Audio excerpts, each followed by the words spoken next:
It's time for the Rick Smith Show.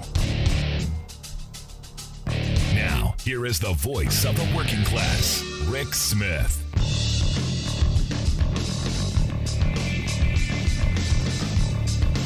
And welcome, brothers, sisters, working class heroes. This is the Rick Smith Show. Thanks so much for being here today on the big program. Lots to get to, lots to talk about. Evidently, there was a little dinner party. I'm going to call it the Tax Cuts and Jobs Act dinner party.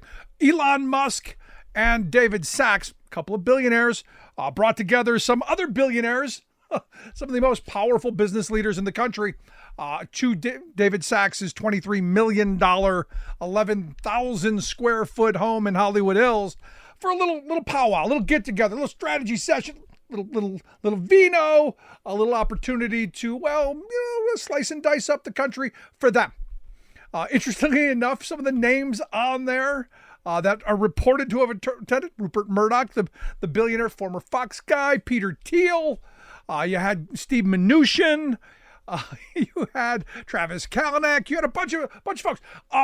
Michael Milken, the junk bond king, pardoned by Trump. A lot of interest in ensuring that Trump gets back in, and more importantly, making sure that their tax cuts, their tax cuts are safe from the evil Joe Biden. And this is the thing that gets me. This is the simple math. They finally have a tax code that they kind of like, because they can have all the money and none of the responsibilities. And the weird thing is this is where, if you think about it, in a functional society with functional wealthy people, if you're going to have a benevolent dictator, they kind of have to be benevolent. And I know they set up philanthropic operations so that they don't ever have to pay taxes, and kids and family members can have jobs forever. It's a really good racket if you can get it. But these guys could solve problems. I mean, these kind of dinners, if you really thought about it, because the right loves to talk about the Bilderbergs and the Rothschilds and the Illuminati and all of these secret organizations that are, trying to make one world government. And a lot of these groups do exist, but they at least pretend to have the high-minded view of how to solve problems. This isn't any of this. This is, hey, how do we keep more for us? Any one of these people at this dinner party could solve a problem. You could end childhood hunger in this country. You could end veteran homelessness. You could do all kinds of things. They choose not to, because again, I've had people tell me, well, they've got more money than they know what to do with, and you go, yeah, but it's not about the money for them. It's about what the money says. It's that status. It's where they view themselves in the pecking order of humanity, which is at the very top, better than everyone else. And you, me, everyone else, we're disposable in that world. Which is why it was interesting that Tesla, who is, the most valued car company in the country, in the world, they just decided, we're going to lay off 10% of the workforce. Now, these are people who showered at work, they slept in their cars, they sacrificed, because remember, Elon went and laid a bunch of people off, like at Twitter, got rid of most of the people that worked there, and said, well, you're just going to have to work harder. So what they want is they want you to work harder, longer, dedicate your life to them and their vision, but you get none of the rewards of it. Now, the reason I bring this up is I had a really interesting conversation today. A nice saleswoman that I happened to be next to at a conference was saying, we can't find good people. Nobody wants to work anymore. And her job is, as a salesperson, it's a catch and eat kind of job. You have to go out there and you have to hustle and you have to do all kinds of things. And if no sales comes in, sorry, you don't make anything. Now, she's had years to build a clientele. She's had years to establish herself to where people come to her now. But they're surprised that nobody wants to do this kind of work anymore. Nobody wants to take on that kind of risk anymore. And I was explaining to her that when I don't blame Gen Z for not taking crummy jobs for crummy wages. I don't. I actually understand it. And, as I said to her, I go, do you believe the company that you work for cares about you? Because I look at Elon Musk, I look at Tesla, I look at these folks who, quite frankly, they don't care about their workers. They don't care about the people who make them the billions of dollars that they have. They don't. And this is where politically, working people have to know which side they're on. And it's the age-old question for workers. Which side are you on? Are you on the side of the bosses and the billionaire class who don't care about you? Thus Donald Trump? And playing footsie with Donald Trump and wearing the red hat and spewing the language? Now look, Sean Fain, the head of the UAW, was very clear. I'm not meeting with the guy who's the problem. I'm not meeting with the billionaire who's part of the billionaire class who's making the working class's life miserable. That is the response across the board. And for working people, we've got to be the ones that come up and say that loudly. Donald Trump is the problem. His class is the problem. The fact that you had this dinner of the billionaire class coming together to figure out how they're going to defeat Joe Biden, who has been the most pro-union president in my lifetime, the most pro-worker president of my lifetime. The billionaire class, they're not happy. Why? They don't want to share. They don't want to have responsibility. They don't want to be loyal to their employees. They want loyalty from their employees. And back to the sales one. I said, do you think that your boss cares? And she's like, oh yeah, we're a small business. And you go, of course, because that's how things used to be. You knew who the boss was. He lived in the same neighborhood, had a nicer house, drove nicer cars, did better things, and good on him, but not multiples better.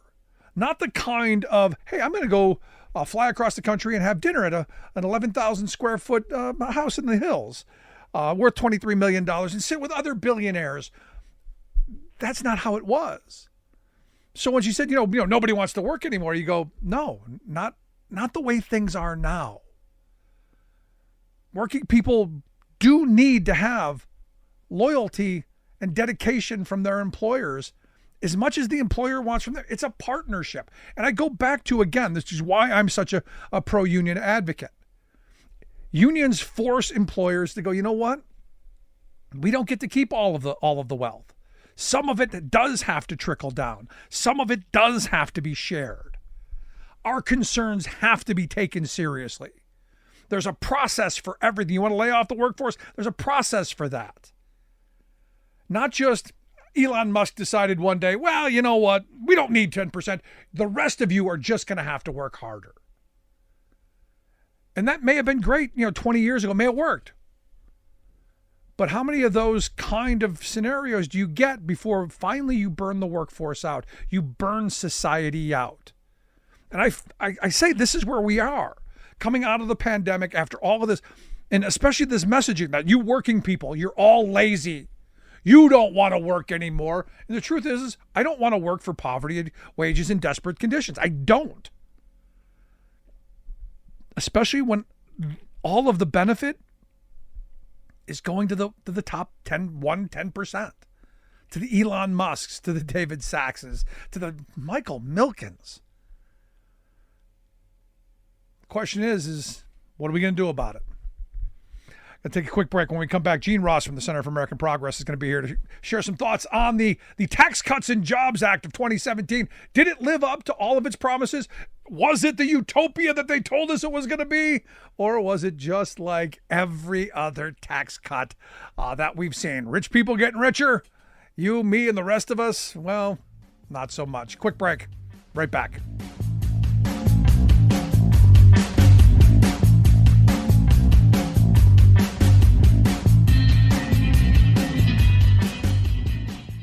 We are AFGE, the American Federation of Government Employees. We represent 700,000 federal and D.C. government workers who are the vital threads of the fabric of American life. We support our nation's military. We take care of our nation's veterans. We protect our nation's borders. We respond to our nation's crises and natural disasters. We provide services to our nation's seniors. The American Federation of Government Employees. We work for America. We are AFGE, the American Federation of Government Employees. We represent 700,000 federal and D.C. government workers who are the vital threads of the fabric of American life. We support our nation's military. We take care of our nation's veterans. We protect our nation's borders. We respond to our nation's crises and natural disasters. We provide services to our nation's seniors. The American Federation of Government Employees. We work for America. Welcome back to the Rick Smith Show. Now, here is Rick Smith. So as we heat up to election time, one of the big things that the Trump folks are going to talk about is their only real accomplishment during the 4 years. Well, that's not true. Their only legislative accomplishment during the 4 years that Trump was in office was that big tax thing, the Tax Cuts and Jobs Act. And there's going to be a lot of talk about, did it work? Did it not work? I argue worked perfectly, made the rich richer. But that's what they're going to run on. You know, did this work? Is this what we want more of? And here to share some thoughts on, well, what did happen with the Tax Cuts and Jobs Act, which is why I've asked Jean Ross to come talk with us. She's a senior fellow at the Center for American Progress, where she focuses on economic policy. They got a piece out. The Tax Cuts and Jobs Act failed to deliver the promised benefits. Jean, thanks for taking time for us. Thank you, Rick. Nice to join you this evening. So you're saying that the Trump promises that we were going to cut taxes, raise revenues, everything was going to be utopian. We were going to invest in infrastructure and higher paying jobs and all this stuff. And that finally the tax cuts for the very wealthy would then wash down, trickle down, if you will, on the rest of us. Did that happen? Well, first, let's step back and go back to 2017. And there was a huge tax cut.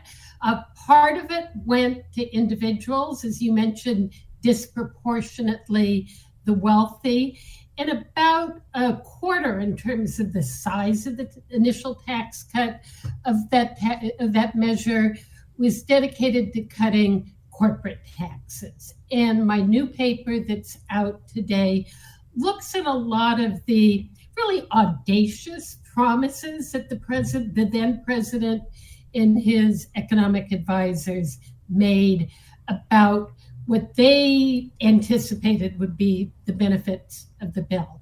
To get to the punchline, those promises have not been borne out by the evidence. And in fact, we haven't seen trickle down in terms of wages of low and middle income workers. We haven't seen profits come back on shore, and we didn't see a huge bump in economic growth because of these tax cuts. I mean, because your wages have come up at the bottom during the Biden years because of a lot of union organizing and the tight labor force. There have been some at the bottom, and I would argue because of the policies of this administration, not because of these tax cuts. Yes, and that's really just been the last year or two with the tight labor market that we've seen under President Biden.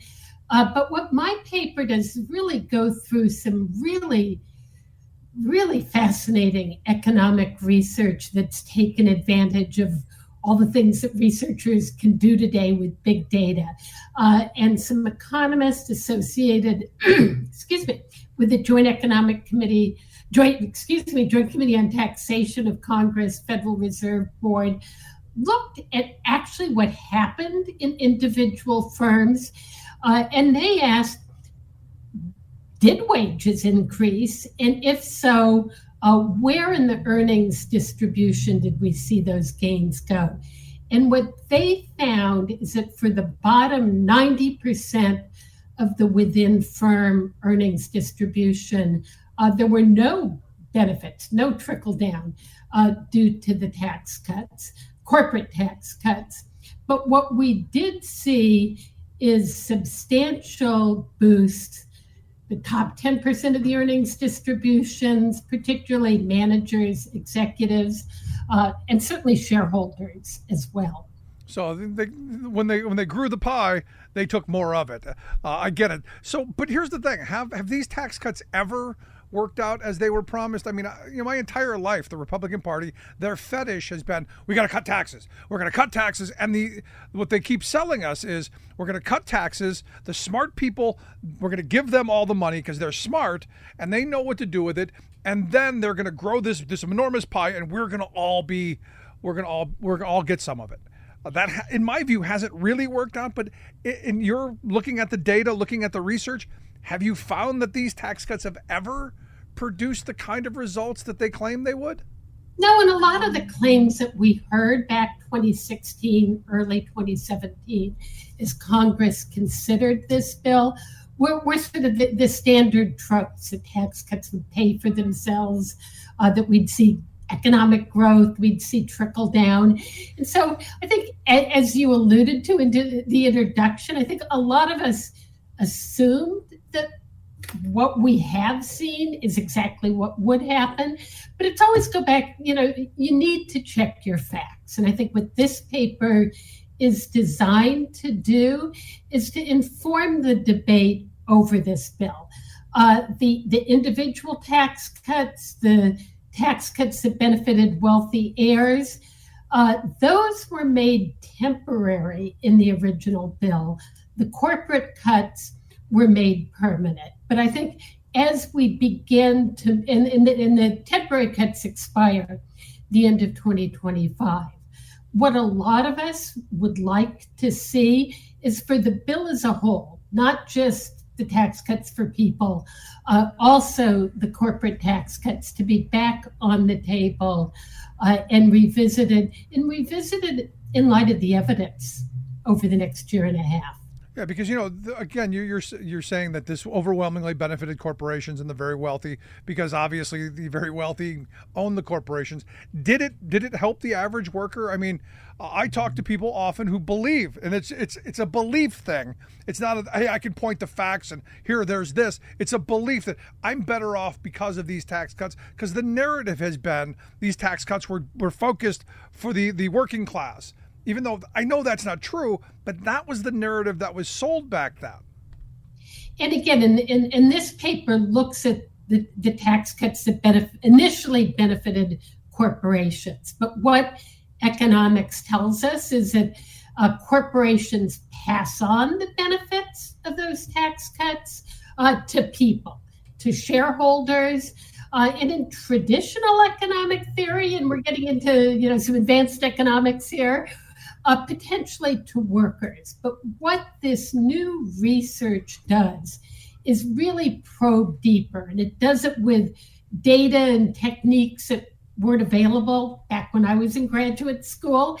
And again, what the researchers find is that all of the benefits went to the top of the earnings distribution. Managers, executives went to shareholders. And I think what's particularly important when we look at the global economy that we hear about so much these days, what they found is a little more than 1 out of every $6 of that very costly tax cut, corporate tax cut, actually went to foreigners who owned shares of U.S. corporations. So it, flowed out of the U.S. to foreign owners of the stock in U.S. corporations. Now you talk about the temporary tax cuts. Who were those temporary tax cuts targeted towards? I know the corporate ones are permanent, but who are those temporary tax cuts? Were those cuts for people, working people? Were those temporary cuts for the estate tax stuff or the very wealthy? Who are those targeted at?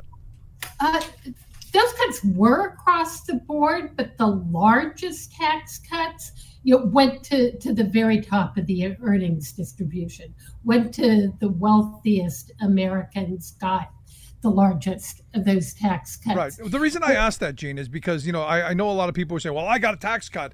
And I keep saying that, there's the sunset provision is that eventually they end. So any benefits that working people may have gotten out of this in 2017, and as you pointed out, I think, and correct me if I'm wrong, but in 2025, that this stuff goes away and we end up back where we were. But corporate America, their tax cuts are forever.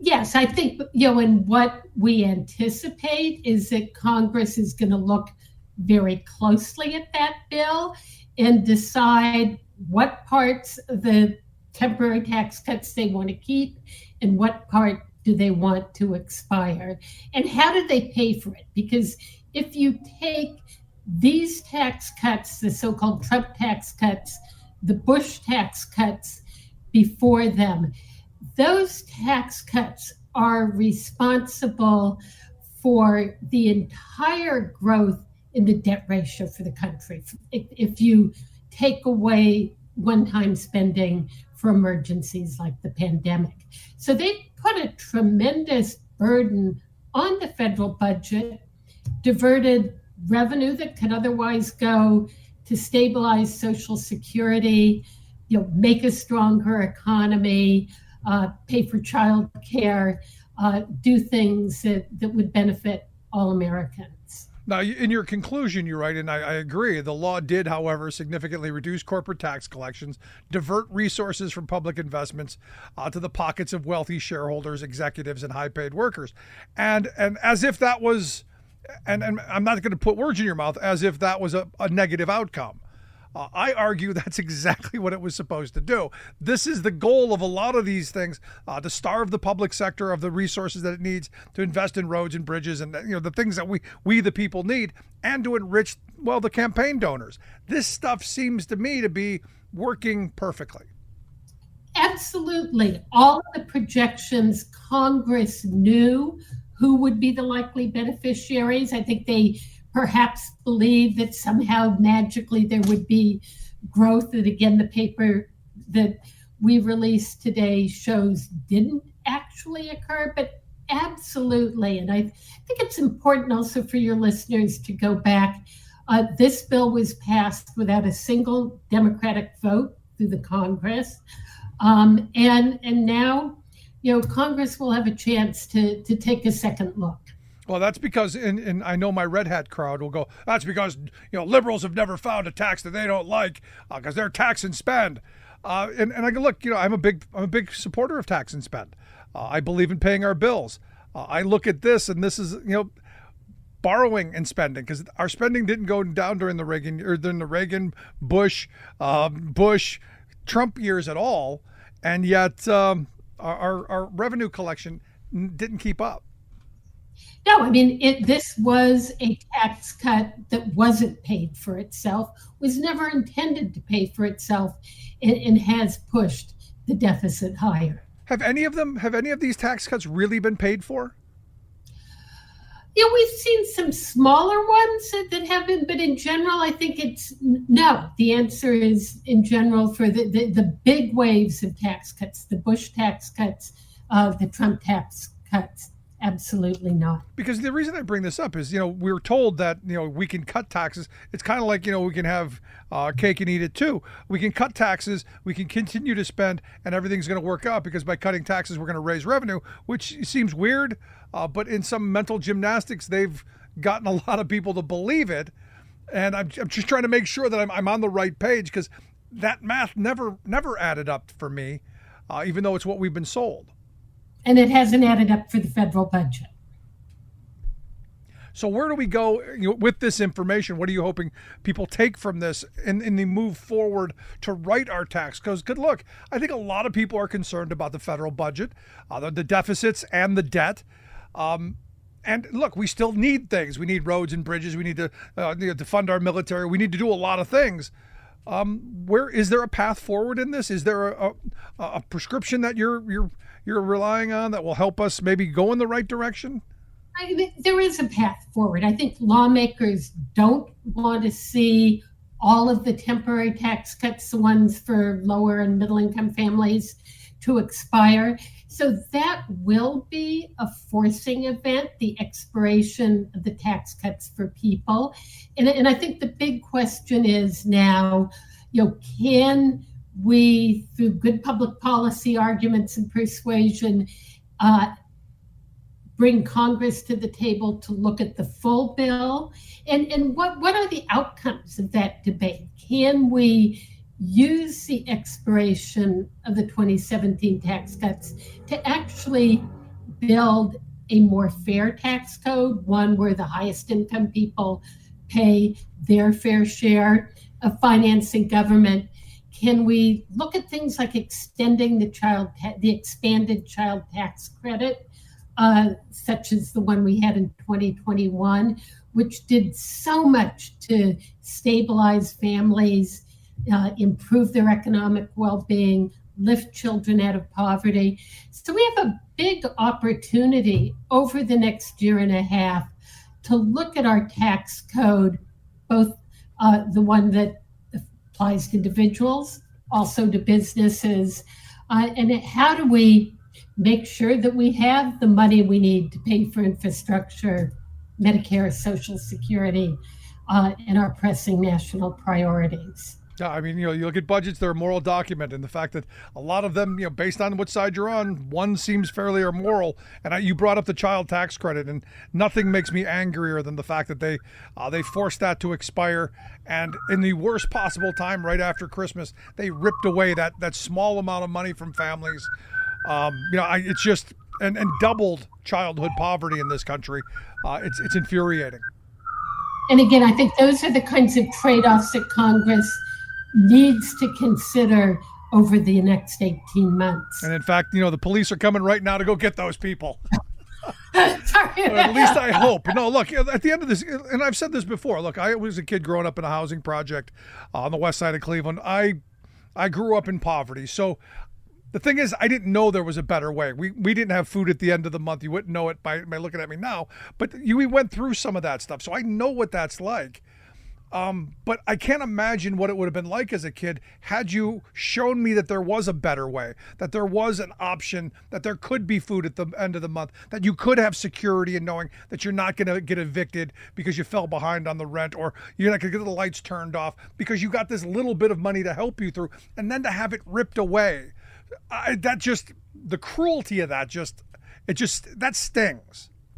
And again, maybe I'm an idealist, but I think, again, we have a body of evidence that shows just how important that was for families, how it helped families save a little bit of money in case of emergency, how it helped them stay in their homes, what it means for children who are, after all, our future. And we have evidence on these corporate tax cuts that show that they didn't work and they didn't do what they were promised to do. So let's look at the facts and let the debate go forward. There you go. Gene Ross, I appreciate you taking time for me.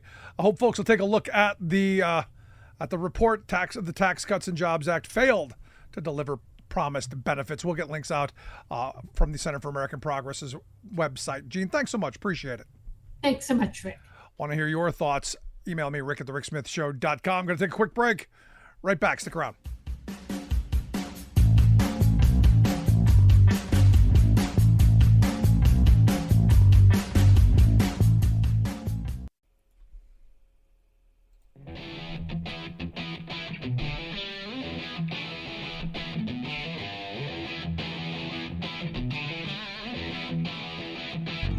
Welcome back to the Rick Smith Show. Now, here is Rick Smith. So we're seeing a lot of news about voucher programs, these voucher schemes across the country. I know in my state of Pennsylvania, hotly contested, lots of money, lots of billionaire money going into making sure that these golden tickets are available generally for the people who are already sending their kids to private schools. Kind of nice little windfall, little Christmas bonus, if you will. But, what are these things? Why are they? And are there some people who are trying to take advantage of it? And I'm looking at this thing in Iowa. Iowa just passed a voucher scheme, and one of their state representatives, weeks after the bill passes, he goes and starts up a private Christian school. And here to share some thoughts on maybe on this and why, and is this legal? I've asked our good friend Iowa State Representative J.D. Scholten to come talk with us. J.D., thanks for taking time for us. Always a pleasure. Thanks for having me, Rick. So I'm looking at this state representative. His name's Dean Fisher, Republican from Montour, I guess, is the county there. They're starting up this Tama Toledo Christian school, and he's admitted, look, the only way it's going to run is we're getting state money. Is this legal? Apparently it is. But I mean, the voucher system, the whole thing is a scam. I was at I'm trained for baseball. I go to my local public high school to use their facility, and they had a tennis match with the local private school. And here, I mean, no fault to like one of the tennis players for the private school. She leaves. I noticed the student leaving in probably like a $50,000 car. And the only thing that popped up in my head right away was, well, first it was that super nice car. I couldn't even probably afford it. And then the second thing that popped in my head, oh, I bet you they're eligible for this voucher program. And they don't seem to need it. And so it's just, the whole thing is just a mess. And we're already $20 to $30 million over budget in year one, and we're expected to be 400% over budget in just a few years. And there's no auditing, there's no mandatory reporting to see where this money is going to make sure that it's being used properly or anything like that. And there's no cap. So this is a blank check to a third-party out-of-state corporation to manage private schools right now, and it's just, and it's taxpayer money. And then you got this guy trying to make a dime, creating his own private school, and it's just. Meanwhile, in his very county, in the same area that he represents, there's the school district is $1 million underwater, and they're having to share staff with their district next to them, like so many rural districts, because they're struggling with attendance.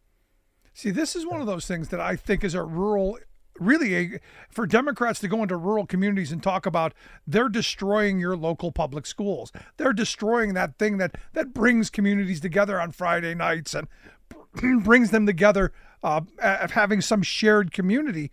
This sounds like a winning issue for Democrats to get involved in. Oh, absolutely. Like the other part of it too is you look at the state of Iowa, our state quarter says foundation in education. We used to be so proud and prideful of our education. When I graduated high school, we were first in the nation in education. And there's one year we dropped below Minnesota and everybody freaked out. And we all was like, okay, what do we got to do to go back to number one? And now we're middle of the pack at best. We are underfunding public education now that we have a Republican trifecta for over a decade now. And it just goes to show that when the voucher program passed last year, my school district, the Sioux City School District, said it's going to be an 8% budget cut directly to us because of this. So we are paying for rich kids to go, and it's not all rich kids, but it's 2/3 of I think the article mentioned 2/3 of the kids who are going to use these vouchers were already going to private schools. So It's not like all these new kids are jumping on board. And so when you have this, who does it hurt? It hurts public schools. It hurts kids with needs, special need kids, because private schools don't have to accept them, and they can kick anybody out when they want. And that was one thing we heard in the debate for this is there's one school that bragged about having 100% graduation rate. Well, the reason they have that is because if you're not going to graduate, they'll kick you out of school a month before graduation. So that doesn't do anybody any good. Well, it does. It does them good. And ultimately, From what I hear from the voucher advocates, is this is a pushback to the woke agenda. That they're gonna pursue good Christian values. We're gonna bring the Bible back. We can get rid of that science book, and we can teach good moral values. That seems to be the argument for this, as social media and a lot of moneyed interests are pushing this idea that your local public school is a mess. We've got to do away with it, and we've got to get back to traditional values. And the argument is privatized and profitized schools is that way. Thoughts? Yeah, well, there was a bill this year that we argued, and it ended up passing, which drives me nuts. But it was on making sure the social studies curriculum is really emphasizing Western civilization. And what was really funny is the two people who stood up on the Republican side, they're really advocate for it and showed like what it means that like they didn't learn the stuff growing up that they needed to, and it was only later in life that they found out about some of the stuff. well, you look at, like, it doesn't have Native American history in there. It doesn't have anything like MLK or Tuskegee Airmen or the Tulsa Massacre or the things that are very important in our Black community history. But I wanted to go up and just stand up and ask, well, you guys are complaining that you didn't learn about this. Did you go to an Iowa high school? And neither one of them are originally from Iowa. And there is this right-wing agenda of trying to just, it's their whitewashing our education system. And it's like the beauty of America is you got to learn from your past and live up to the ideals that this country was founded in. And that's, like, just whitewashing our past doesn't make everything better. It's not going to end racism. And it's just, like, so frustrating to see where this state and where this country is going when the freedom to learn is just something that like I took for granted as a kid. But then when I got to college, I was a history major. But what it really taught me was to question what you're learning and to question the authority. And so I've really took to that, being kind of an anti-establishment person. It just, like, to me, that's history. Right. No, look, I've said from the beginning, I want my kids to be taught actual history, not the soft stuff. Which is why back in 2015, when my daughter came home and said, she learned about Rosa Parks, and what she learned is, well, she's tired. She was tired, which was not exactly what the teacher taught her. It's what she got out of it. Over that summer, we did a civil rights tour as part of the program, and we went to the places where there was, Black history, and it wasn't good. And, we didn't sanitize much of it, the really, really ugly stuff since they were kids. We did. But, the reality is I want actual history taught. This stuff was bad. It was horrible. I didn't do it, but you learn about it so you don't allow it to happen again. And I fear by not learning about how bad it was, we can justify a way perhaps doing it again in the future. Right. I mean, the fact that, like, the Florida is banning books on Jackie Robinson. Yeah. Like when it comes to racism in the history of America, it's not necessarily our fault what happened, but it's our responsibility to take on to show, okay, no, this is the direction we're going. We are too good of a nation for this. And it just, like, again, the wrong direction. Yeah. I want to go back to this guy, starting this voucher school, because, the part that's interesting to me is these vouchers, in your state, as it's been reported, are worth about $7,800 next year, which, sounds like a lot of money. I don't know that in the private school setting it is, because I asked when, years ago, it's probably been 12, 13 years since we had Senator Fulmer on this show, who was the first guy to bring the voucher scheme into Pennsylvania. And he told me that the golden ticket, if my kid got this golden ticket, that they could go to any private school in the state, and the cost would be paid for, the transportation would be paid for, all that. And it's going to be great. But when you read his bill, it was what the school district was paying. And these vouchers, as you have in the state, looks like $7,800. I see this as just another way of enriching the very wealthy, and creating these religious centric schools to destroy public education. This is about destroying more of the commons and privatizing education so that they can get their hands into the till. Am I being hyperbolic? Am I being paranoid? Or is this that's what exactly you do what's happening in the state? Yeah, no, you're that's exactly what's happening. So the other aspect of it that I don't think it's the light gets shined on it enough is the money doesn't necessarily go to the parent or the student or anything. It goes to a third party corporation, and so they get their cut. And so, and for us, it's when they decided on the bill, and as we were debating it, they could not name who that company was. So it's just, we're going to have our faith in some company that we don't know and ends up being out of state. And it makes no sense. It just fiscally, it was the most fiscally irresponsible bill ever to pass in the state of Iowa. Is it that they And then- didn't know or they didn't want to tell you? Well, they didn't want to tell us. They'll say they didn't know, and they trust the system and whatever. It's a scam, and a lot of people are going to get rich off this, and that's the part that I don't think gets highlighted enough when it comes to this. But I mean, you talk about this Representative Dean Fisher, and I've worked on him. We worked with him. We were in natural resources together. He had a bill. It ended up not being passed or anything like that, but he had a bill to put bounties on raccoons. So if you killed a raccoon, brought it in, you'd get $5. And I mentioned that recently to an event. I spoke at a post-legislative event, actually for lunch today, and people started smirking a little bit about that. And I just said, we're just really not bringing our best. And I think that's the number one thing that I realized about being at the state legislature is you look across and what made these people what is it about the state of Iowa that you're like, this is the answer. This is the direction we need to go down. And what's happening in the Capitol is so far removed from what the people want and what the people needs are. That's the thing that is bothering me, but it also, where there's crisis, there's opportunity. And I'm looking at across the state, people are fed up.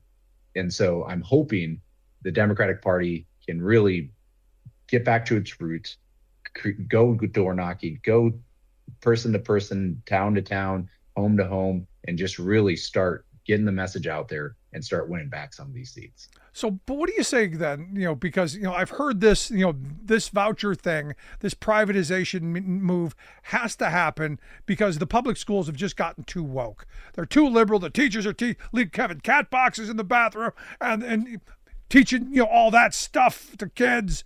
We got to stop that. We got to stop these liberal woke teachers. How do you go into these rural communities like mine and explain to people that there's not a cat box in every classroom. It's not what you've been fed on the outrage channels that the right controls. It's not the narrative that's being pumped, that they're actually doing the hard work and the good work of educating the next generation of critical thinkers. How do you make that jump then? Because the narrative I find is really, really strong. Right. I think there's two things. The first thing is look at who's feeding you that message. It's huge multinational corporations that want your attention and want you upset. And they have every incentive to grab your attention by doing something outrageous and it's not truthful. And again, this gets back to that one corporation, which has ties to Betsy DeVos, already a billionaire, is going to profit off of all of this. And so just follow the money. That's the one side of it. The other side of it is go to a parent-teacher conference. Go talk to your teachers. The teachers are hardworking. The more they're just being demonized right now, we're seeing people doing early retirement just because they're like, I'm tired of this crap. It's just let teachers teach. I don't go into your job and tell you what to do all the time, but it's not like they're hiding anything. There's parents-teacher conferences. There's PTAs. We elect school boards to all take care of this. There's a democratic process on our public education, and so it's so frustrating. But again, it gets back to, you're exactly right. That ecosystem that's there is feeding into this. But folks, you got to follow the money. Yeah, but JD, no, it's not my school. My school's good. My teacher's good. It's all those other ones. The ones I don't know about, the ones that I've never been to, the ones that I've never seen, but I've been told they're bad. Yep.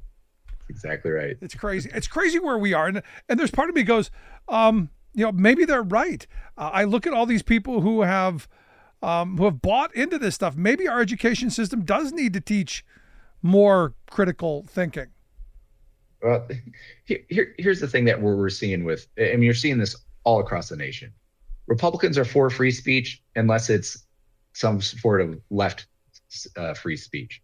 They're for freedoms, but then when it comes to reproductive freedoms, they're not for that freedom.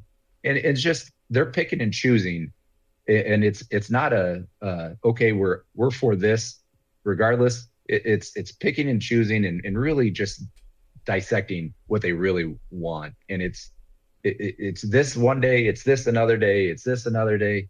And, it's. No, as I always say, they want rights. They want their rights. Right. Just not you to have any rights. Exactly. It's about their rights, not yours.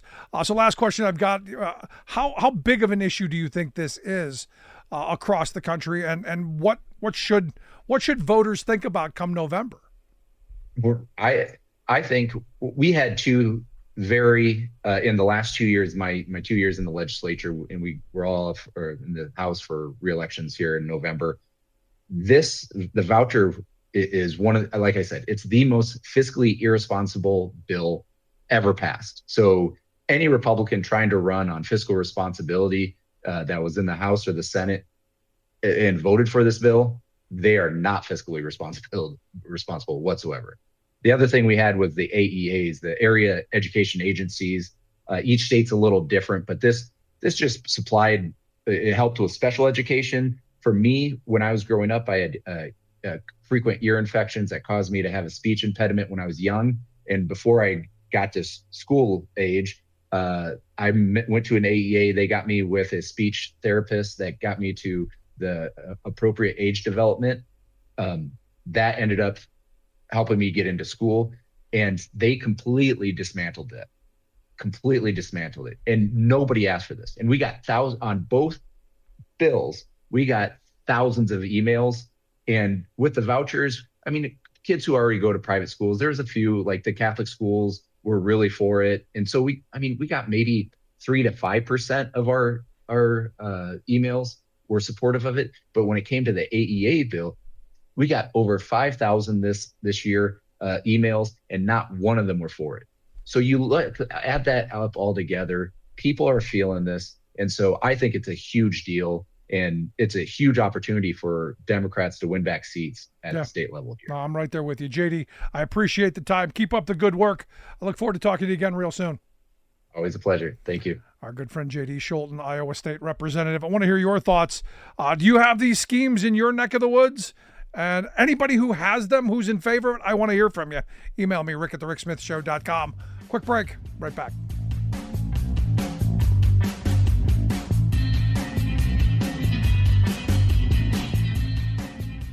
I'm Rick Smith, and this is Labor History in 2.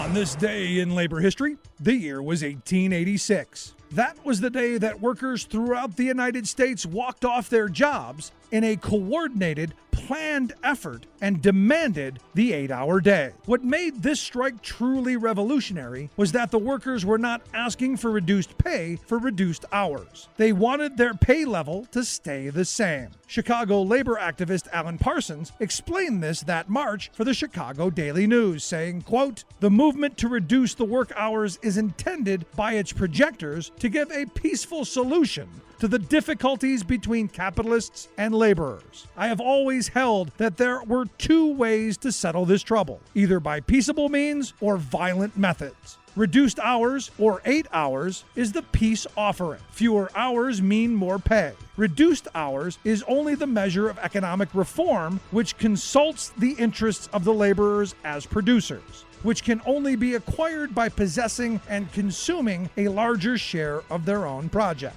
This would diminish the profits of the exploiters."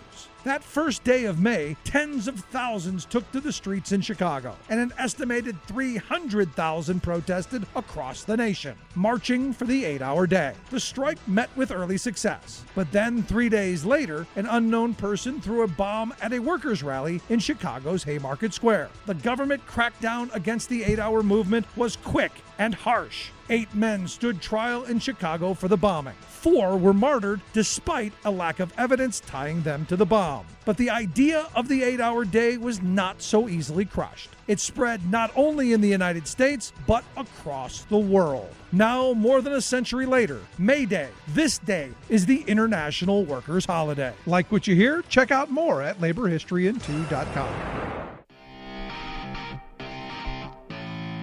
Welcome back to the Rick Smith Show. Now, here is Rick Smith.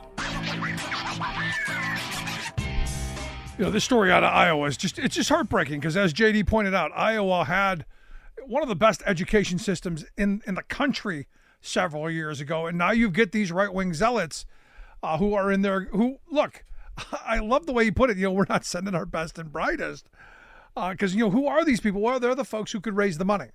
They're the people who could get the billionaire backers to help fund them. The Betsy DeVosses, the Jeffrey Yaz's of the world, and it's on this voucher issue. I happened to be talking to someone the other day, and I said, look, we could make a ton of money if we just sold our soul on this one issue. This one issue of vouchers, we could get, tons of billionaire money, and they would go, well, yeah, that's not such a good idea. I agree. But the reason I said it is because, look, there's a lot of funding out there. There's a lot of money being thrown around in the churches and a lot of money thrown around in media and a lot of money being thrown into these places that are respected so that you constantly hear the message. The incentive for these different organizations and institutions to be okay and want vouchers is in their radical self-interest. You get these churches go, hey, we could start a religious school. You get these media groups who go, hey, there's the charter school people who advertise and the voucher people, those private schools, they're going to advertise too. Nothing drives me crazier than driving down the road hearing an ad on the radio for such and such a school because I know that's my tax dollars at work and not in a good way. So when I look at this, I go, the time and repetition that has happened over the last 10 years. I go back to the governor's race. I'm going to say 06. Hardy Williams, the senator from Philadelphia, state senator, got millions of dollars from the charter school people to run on that very issue. And he ran a gubernatorial race. He was never going to win. But it was about pushing that issue. It was about getting that issue out into the media and into people's minds, going, hey, we could have a shiny door new school, and get the same education that the rich people are getting. And you go, no, it's not that. You're not getting that.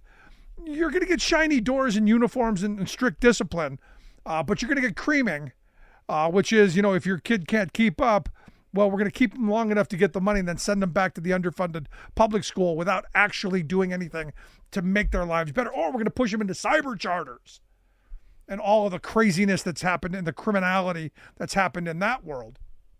But it's about the money. And for parents, because you hear this, well, they don't want us parents having choice. And it's not about choice. I don't want the choice between a scheme school and an underfunded school. I don't want the choice between an ideologically driven school that, it's all about the dollars and cents and the cash, and a school that's struggling to keep the lights on or having to share staff. I want one really well-funded, quality, local public school. That's what I want. It's what we had for a while. We did before the Milton Friedmanites decided, no, this segregation stuff, we want it. And if they're not going to give it to us, we're going to do it in education. And this is when all of this push for, vouchers and charters and all of this stuff. Now, look, I'm not against the idea of schools doing things differently. Originally was in favor of the idea of a public charter school that would focus on an issue. We used to call them magnet schools, where, it's an art school. It's a technology school. Some kids learn differently. I like the Montessori method, more experiential learning. We should be doing that, but in the public space to where we're not putting a profit motive in there. And that's what this does. This goes ahead and gives us a profit motive, and understand there are people who are lining their pockets. There are people who are going, hey, real estate deals? Yeah, we'll take that public lands and we'll take everything the community gives us and we'll privatize it. So in a couple of years when the school fails, we've got all of this stuff. It's bad, start to finish. And this idea that, we're going to help that poor child. Yeah, there aren't a lot of those cases. Are there some? Maybe. But I think we would help a whole lot more if we invested heavily in our local public schools, especially in areas that have the most need.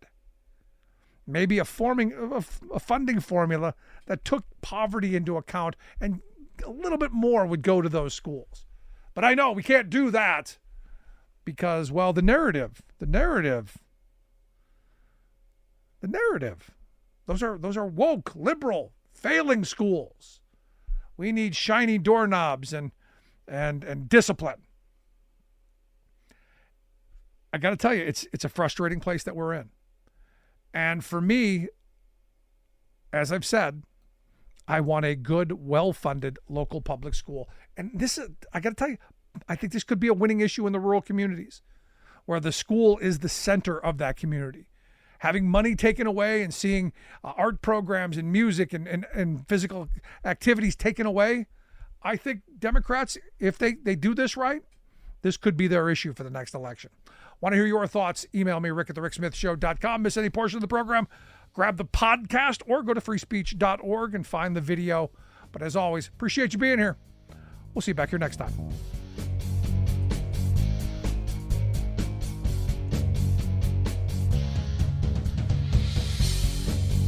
You've been listening to The Rick Smith Show. Email Rick at rick@thericksmithshow.com. Until next time, this has been The Rick Smith Show, where working people come to talk.